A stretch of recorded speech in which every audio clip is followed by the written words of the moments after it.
ಶ್ರೀ ಗಣೇಶ ಶಾರದಾ ಗುರುಭ್ಯೋ ನಮಃ. ಉತ್ತರಂ ಯತ್ ಸಮುದ್ರಸ್ಯ ಹಿಮಾದ್ರೇಶ್ಚೈವ ದಕ್ಷಿಣಂ ವರ್ಷಂ ತದ್ ಭಾರತಂ ನಾಮ ಭಾರತಿ ಯತ್ರ ಸಂತತಿಃ. Welcome to all for this session on Skanda Purana to chapter 34 of Kedar Khanda in Maheshwara Khanda. In the previous chapter, we have seen how simple was it without knowing that he is doing a great job. Virata simply parched, simply pull out some bilva leaves and threw it on a stone which happens to be a Shivalinga. He even gurgled his water and spit it somewhere which happens to be a Shivalinga, and that itself was considered by Shiva to give him the praise in his loka. Such was the simple devotion of a Kirata, the forester. If that is the case, a true devotee, imagine what a true devotee of Shiva who would be having devotee with devotion with all innocence towards Shiva would be able to get in his life. Continuing the story, in this chapter, we will see a game of dice played between Shiva and Parvati and what it finally leads to.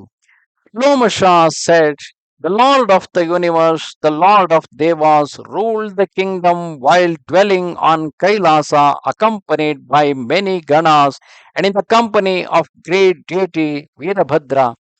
Rudra was accompanied by the sages and Devas, beginning with Indra. Brahma was engaged in eulogizing him. Vishnu remained there like a servant. Along with the groups of Devas, Indra devoted himself to the duties of serving him. Chandra, the moon god, became the bearer of umbrella. Vayu, the wind god, was with that of the Chauris. Jatavedas, the fire god, was his permanent cook. Gandharvas were the musicians, bards and pangyrists of Pinaka bearing god Shiva. Many Vidyadharas and the groups of celestial damsels danced in front of him. Thus, Lord Shiva ruled the kingdom without any suspicion or fear on the mountain of Kailasa. He was accompanied by his valorous sons Ganesha and Skanda as well as Girija. He moved about here and there, supervising everything. The wicked, mighty Daitya named Andhaka, a great enemy of Devas, was pierced by him with his trident and placed in the sky for a long time. He killed the Asura in the form of an elephant and called as Gajasura and removed his hide, which was later made by him his divine robe. The burning of the three Puras, the Brahman Tripura, was carried out by him, with Vishnu as the deity in charge of the protection of Bhutas, living beings, the Lord who was handsome in all his limbs, shone well. Desirous of seeing him, the holy Lord Narada of divine vision went to the excellent mountain Kailasa, which was white like the moon.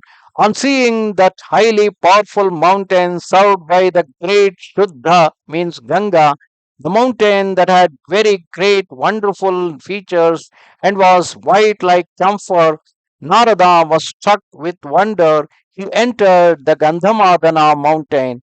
The mountain Gandhamadana was endowed with many wonderful features. It was rendered very splendid by means of blazing sunstones. It possessed great splendor and it was filled with singing Vidyadhari maidens. There were many kalpa, means wish yielding trees round with creepers had entwined themselves. Excellent kamadhenus were seen in the thick shades of those trees. There were many trees greedily hankering after the fragrance of parijata grew. There were many swans of sweet voice, kalahamsas, sporting about in the lakes. Peacocks made their loud sounds of keka joyously. All the birds chirping with the Panchama note were very gay and delighted. Elephants of bright luster rejoiced in the company of she elephants. Similarly, lions roared in the company of tigers. Bulls, the chief among whom was Nandi, bellowed continuously. There were many divine trees and parks of sandal trees. There were trees such as Naga, Unnaga, Bakula, and Champaka. There were wild rose apple trees as well as golden ketakas. There were Kalaharas, the white esculent water lilies, or Karaveras, from Kumudas, that means the lilies, and many types. There were Mandaras, Badaris, Kamukas, and Patalas, and many other trees, along with the creepers winding round them. There were many parks seen as twice as many trouble on that mountain.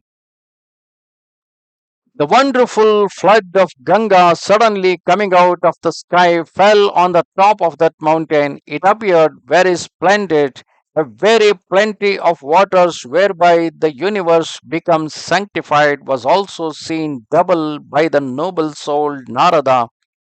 Everything was seen double then on being looked at by that noble souled great Narada, O Brahmanas. Observing everything thus, the Holy Lord and sage Narada hurriedly went ahead, desirous of meeting Shiva. When he stood at the entrance, he saw a very surprising thing. Two gatekeepers were seen there. Actually, they had been made artificially by Vishwakarma. Narada was deluded by them. He asked them thus, I wish to enter. I am desirous of meeting Shiva. Hence, permission should be granted to see Shiva. On seeing them as if they had not heard his words, Narada became surprised. With his vision born of knowledge, he saw the truth and became silent. After realizing that they were artificial, the lofty minded sage entered. Similarly, others of the same form as those two were seen by that noble souled sage. Sage Narada, the Holy Lord, was joyously bowed to by them. He saw these and many other wonderful things there. Then he clearly saw Lord Trayambaka accompanied by Girija, the chaste lady, the daughter of King of Mountains, was occupying half of the seat of noble souled Shankara. The whole of the three world is pervaded by her.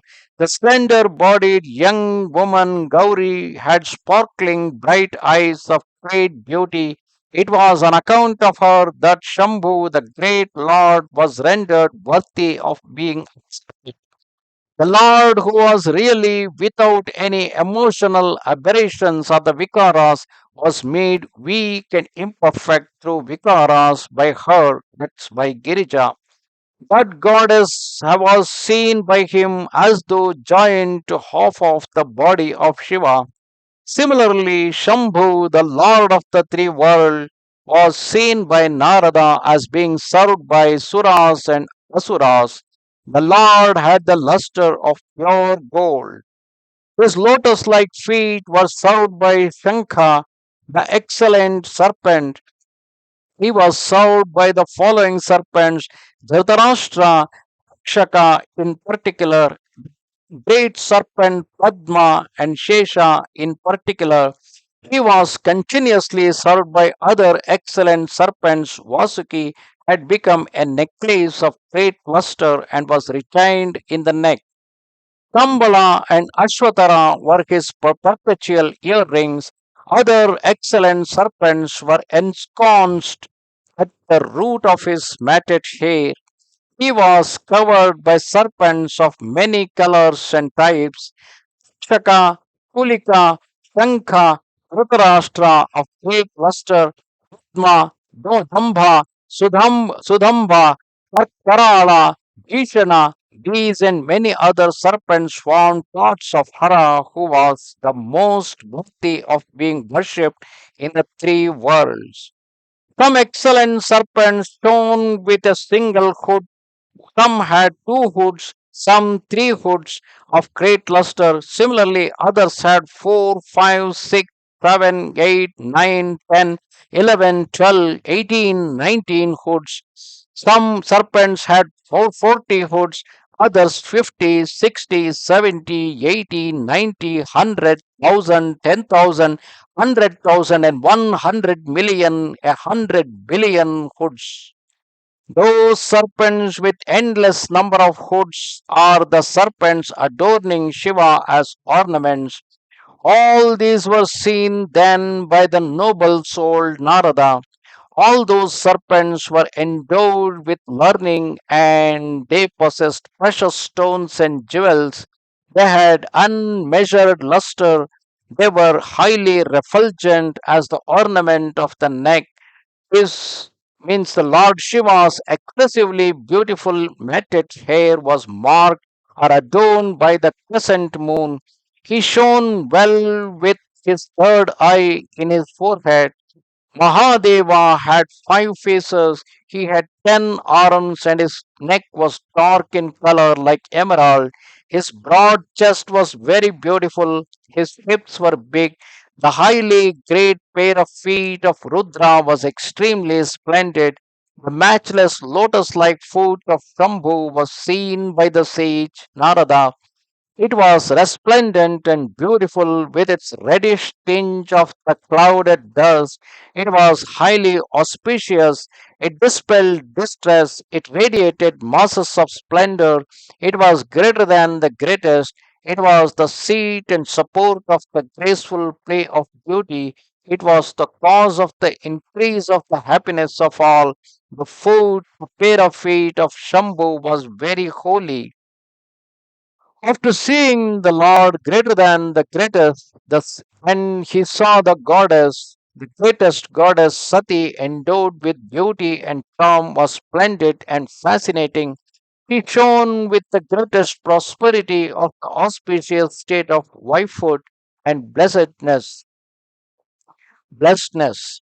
After seeing the couple who were pure and refulgent throughout the three worlds, were really non-different and but had apparent difference, which were really devoid of gunas but had apparent gunas, who were really devoid of shape and size but had apparent shape and size, were free from ailments and the bestower of happiness. Narada, the beloved devotee of the Lord, saluted them joyously. He repeatedly prostrated and got up. Then he eulogized the Lord and the goddess of the universe. Narada then said, O excellent ones among devas, I bow down to you both who are greater than the greatest through your kala, skill and ingenuity, through your kala, the couple who shine and who constitute the seed of the universe, consisting of the mobile and immobile beings, are seen by me. You two are the parents of all the worlds. Only today have you been realized by me truly. There is no doubt about this that it is due to your favor. They were thus eulogized by the noble soul Narada, along with Parvati. Lord Shambhu was delighted and gratified. Then Mahadeva said, Are you happy, O Brahmana? What shall I do for you? On hearing those words of Shambhu, Narada spoke these words: I had the pleasure of seeing you today, O Lord. I am gratified thereby. I have acquired everything through this vision. I have no doubt about this. I came here to the excellent mountain Kailasa just for some sports. O Lord, you are always stationed in the hearts of men, yet it is necessary for all living beings to see you. When Girija asked, What place should there be with you? Mention it to me quickly. On hearing her words, he spoke laughingly. Narada spoke laughingly. A game of dice of various types is seen here. O Mahadevi, you can have the game of dice. There is a great happiness in playing the game of dice. Sati, who had been annoyed with the sage, spoke to him as he stopped after seeing this much. How do you know the renowned game of dice, the gambling game of learned men? You are the son of Brahma, you are a sage. You make learned men conform to discipline through various well known words. You always wander through all the three worlds. There is no person, no other person of lofty mind like you. On being told thus by the goddess, Narada of divine vision laughingly spoke these words to Girija in the presence of Shiva. Narada said, I do not know anything about gambling, nor do I resort to it. I am an ascetic and a servant of Shiva. Why do you ask me thus, O princess, most sacred among the greatest of the leading yoginis? On hearing those words, Sati, the chaste lady Girija, laughingly spoke to him. You know everything, O Vatu. See, I shall play the game of dice today with Mahesha in front of you. After saying thus, the daughter of Lord of Mountain, the most beautiful lady in the world, took up the dice cubes. Even as the great sage stood witness, she stayed there and played the game with Baba. The couple earnestly engaged in the game were observed by the sage Narada, with his mind pleasantly influenced by surprise. The learned sage went on observing the game, and he was extremely gratified. The chaste goddess, engrossed in the game of dice, was surrounded by her friends and attendants. She clashed with Shiva and played the game of dice fraudulently. Opposed by great fraud, he put the stake, and Bhavani was defeated by Shiva when he appeared to smile at it. Together with Shiva, Narada too laughed at her satirically. Seeing that she had lost the game and hearing the satirical laughter as well as the derogatory remarks of Narada, Parvati became extremely furious. She hastened to reply to him suitably after catching hold of his neck and attempting to turn him out. Two crushed jewels of Girija charmingly sparkled, beautiful in that anger. Her splendid face was seen by Hara again and again with great pleasure.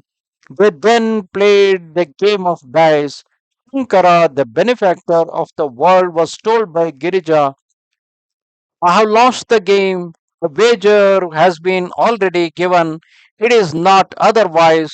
What are you going to stake now? Let it be mentioned.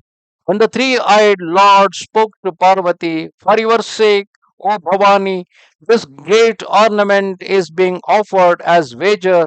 That's my famous crest jewel, crescent woman, the crescent moon, then the great necklace as well as the pair of earrings. O slender bodied lady, let me be defeated by you, and these ornaments be taken by you easily. Then the game of dice with Shankara was resumed. Thus, both of them, great experts in the art of gambling, went on playing. Then Shankara, who had staked many ornaments, was defeated by Bhavani. Extremely beautiful Gauri laughed and said to Shankara, O Shankara, you mean now itself the wager that you have lost. Then Mahesha laughingly spoke these words of truth. I have not been truly defeated by you, O slender bodied one. Let it be pondered over. I am invincible unto all living beings in every respect. Hence, O chaste lady, these words should never be spoken. Gamble as much as you please. I will win once again. See. Then Ambika said to Mahesha, her husband, you have been defeated now by me. There is no wonder in this.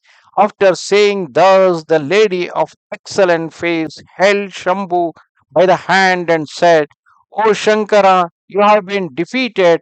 There is no doubt. What you do not know? Thus Girija laughed gracefully and looked at him fascinatingly. He was attacked with words of merriment. O Lord, the most auspicious of all auspicious things, O enemy of Smara, give me what has been lost by you and what had been promised by you.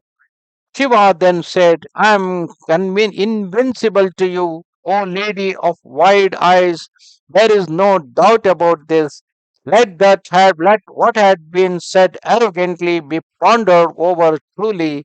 On hearing his words, she laughed and said, O Lord, Mahadeva is invincible indeed to everyone.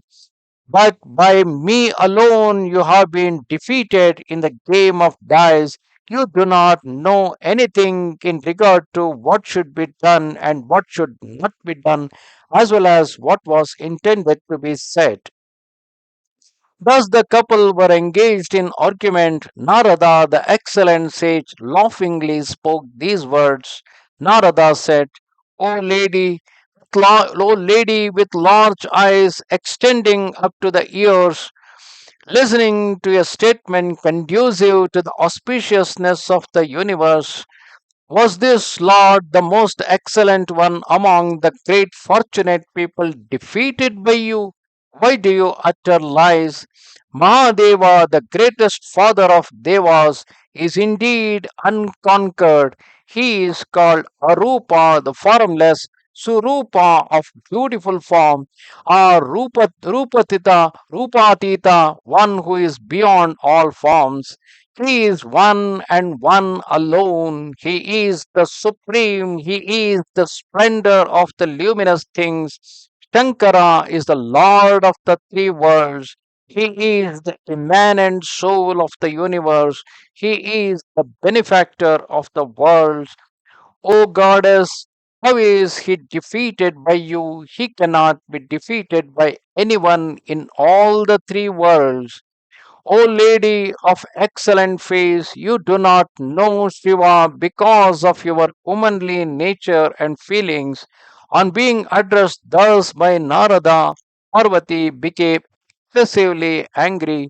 Incited by jealousy, the chaste lady spoke these words of censure. Parvati said, Nothing should be spoken out of fickleness, O son of Brahma. Obeisance to you. I am afraid of you, O celestial sage. Welfare unto you. Just be quiet. Why is Shiva alone spoken highly of by you, O celestial sage? Too many times it was by my grace that Shiva was born. Shiva, who is cited as Ishvara, there is no doubt about this, that he has become well established through me. On hearing many such taunts and censures, Narada kept quiet. On seeing that such a situation had arisen, Bringi spoke these words. Bringi, one of the Shivagana, he said, You must not talk too much. He was telling it to Girija. You must not talk too much, O beautiful lady. My master is invincible and devoid of aberrations. O lady of good waistline, you possess only womanly temperament, O lady of excellent face. You do not know the Lord who is greater than the greatest. Formerly, O Bhavani, you had come to Ugra, the great Lord, after keeping Kama in front of you. Has this ever been remembered by you? Do you recollect what has been performed by the Pinaka bearing Lord formerly? O beautiful lady, tell us if it is so. Indeed, Kama was made Ananga bodiless by Pinaki.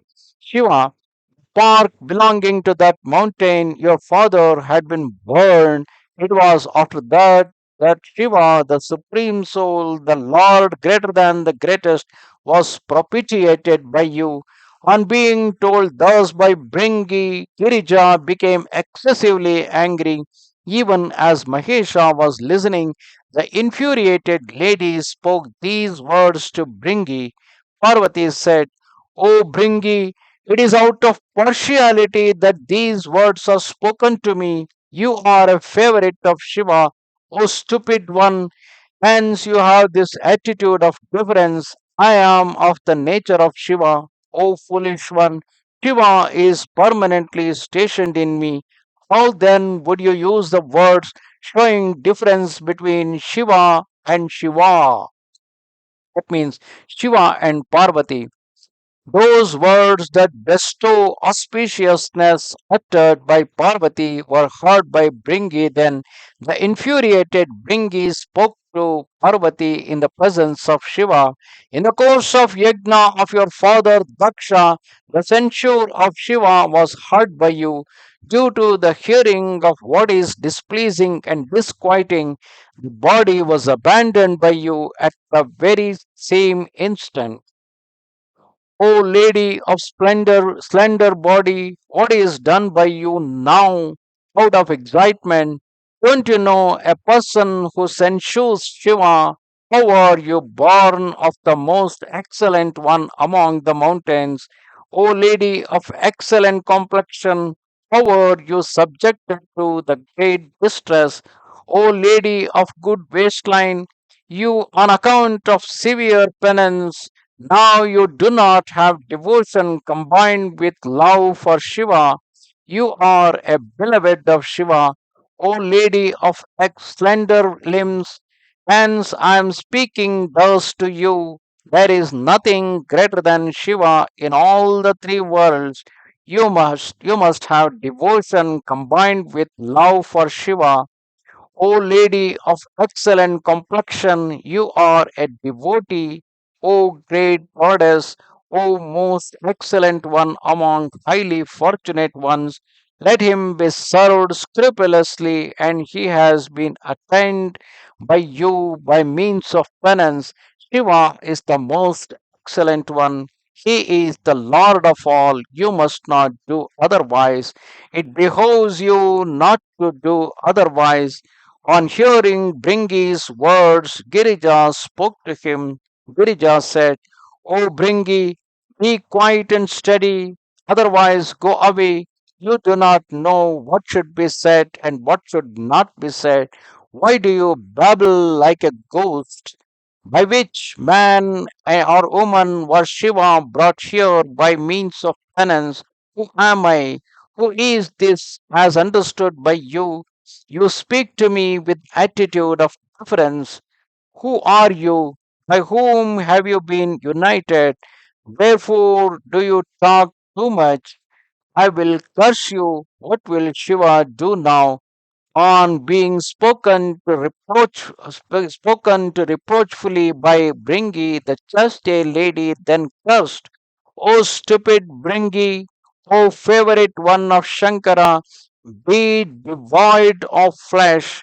After saying thus, Parvati, the goddess beloved of Shankara, became furious. She held Shankara by hand. The lady of slender limbs took away the serpent Vasuki from his neck. Similarly, she removed many other ornaments also. The infuriated lady hurriedly took away the ornaments of Shambhu, his crescent moon, and his excellent elephant hide were removed. The serpents Kambala and Ashwatara that had been worn by Mahesha as ornaments were removed by the great goddess laughingly with tricky words. Even his loin cloth was taken away laughingly with the utterance of tricky words. At that time, the Ganas and the friends of Parvati felt embarrassed and ashamed. The friends and others turned their faces away. Bringi of great penance, Chanda, Munda, Mahaloman, Mahodara, and many other ganas became miserable on seeing them in that light. Mahesha became ashamed. Shankara, who became angry, spoke these words to Parvati. Rudra said, all the sages are laughing satirically. Similarly, Brahma, Vishnu, and other devas, Indra, and others, all of them are laughing at me. O splendid lady, what has been done by you? You are born of a good family. O slender limbed one, why do you behave like this? If you know for certain, O lady with excellent eyebrows, that I have been defeated by you, do like this. Give me the loincloth alone, give me the loincloth only. It does not behove you to do otherwise. On being told thus by Shambhu, the yogin Parvati, the chaste lady of charming face, laughed and spoke these words. What have you done? What have you to do with a loincloth?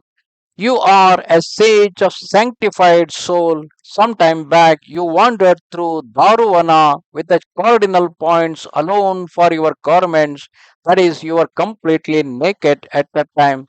Under the pretext of begging for alms, the wives of the sages were enchanted. While you were going, you were greatly adored by them.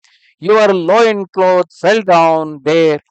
Nothing else was uttered by the sages. Hence, what have you lost in the gambling game should be abandoned by you. On hearing it, Rudra, the great lord, became angry with Parvati. He stared at her angrily with his third eye. On seeing Shankara furious, all the groups of devas as well as the Gana Kumarakas, sons of Ganas and son like Ganas, mom, became overcome by great fear. All of them said to one another slowly with suspicion and fear, Rudra is angry now with Girija, just as Madana was burned, so also she will be burnt now. The words cannot be otherwise. Those Ganas and all the celestial sages who were discussing thus were looked at by the goddess with a glowing gesture of married blessedness. The chaste lady spoke laughingly to the Satpurusha, the supreme being, the principle of existence. Of what avail is your stare with your greatest eye? I am not Kala or nor Kama, nor the sacrifice of Daksha to be burnt through your third eye. I am not Tripura, O Shambhu, nor Andhaka, O bull emblemed Lord. You will come out of your staring thus. In vain have you been a Virupaksha before me, one having uneven three eyes. Parameshwari spoke these and many other similar words. On hearing those words, the Lord became inclined to go away. A forest alone is the excellent resort today. A lonely forest is really the best resort now. One who is alone, who has kept his mind and soul under control, and who has eschewed all possessions is really happy. He is a learned man. He is wise. He is the knower of the greatest truth. He by whom lust and attachment have been eschewed became liberated and happy. After thinking thus, Sri Shankara of great compassionate nature abandoned Girija and went away to the wonderful forest region, separated from his beloved wife. He went to the Siddhatave, the forest of Siddhas, full of Paramahamsas, great yogis of highest spiritual power. On seeing Shankara come out, all the inhabitants of Kailasa, all the Ganas, beginning with Veerabhadra, came out and followed him. Picking up umbrella, Bringi went behind him. The chauris used by fanning resembled Ganga and Yamuna. Picking them up, the intelligent Nandi went behind them. The bull went ahead and shone along with the aerial chariot. With all these splendid things, Mahadeva, shone with refulgence, the goddess Parvati, went to the harem with dejected mind, surrounded by many friends, attendants, and others. Girija mentally thought about Parameshwara, leaving off the Ganas. Then Shambhu went very far off. Mahadeva left behind Ganesha, Kumara, Veerabhadra, and others. Bringi, Nandi, Chanda, Somanandi, and other inhabitants of Kailasa. Mahadeva, of great penance, went alone and single. He went far into the forest. Ultimately, Shiva reached Siddhavata. The divine seat was made by the earth for him. It was made wonderful by means of saffron, jewels, siddharatnas, and lapis lazuli. It was polished and brightened by whitewash. Mahesha, the lord of yoga, sat there. He sat in the lotus posture. Mahesha, the most excellent one among the knowers of yoga, kept his eyes shut and meditated on the pure Atman by means of Atman. Mahadeva, the moon crested lord, shone during the meditation. The noble souled Shesha was his Yogapatta, the upper cloth. Vasuki, the great king of serpent, was tied around the waist. The Atman was eulogized by him. The Atman was considered the immanent soul of everything. He who was to be known through Vedantas cannot behave like worldly men. He was single and infinite without any limits or boundary. He cannot be guessed or known by logic. He is of the form of self enlightenment. The sole Lord of the worlds remained thus, visualizing the Supreme Spirit greater than the greatest. Thus ended chapter 34 of Kedar Khanda in Maheshwara Khanda, and in this there was a fight between Parvati and Shiva, which of course in the next chapter ultimately will bring out the great relation between the two. Namaste Sharada Devi Kashmira Puramasini Swamaham Prarthaye Nityam Vidya Danancha Dehime. Bye.